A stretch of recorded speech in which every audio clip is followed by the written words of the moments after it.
Oh, dagdag na naman ng mga pulis guys. Ayun oh. Dinagdagan yung nasa gate.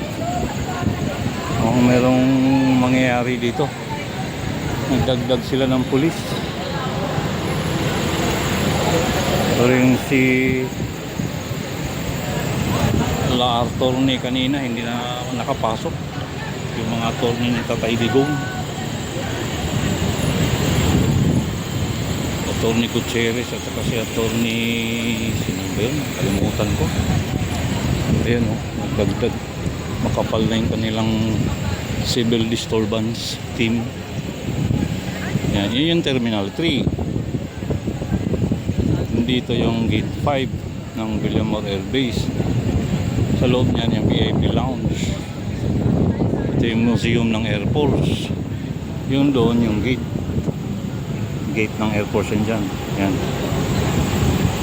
Nag-red alert na rin yung Air Force. Nandito. Ayan. Ayan ang latest niya. Relibo lang pala. Ayos.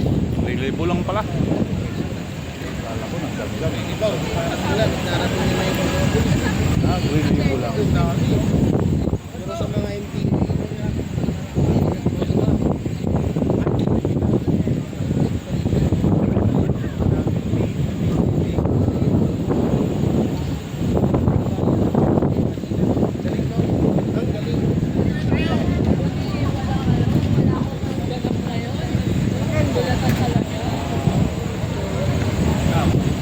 Daming vlogger.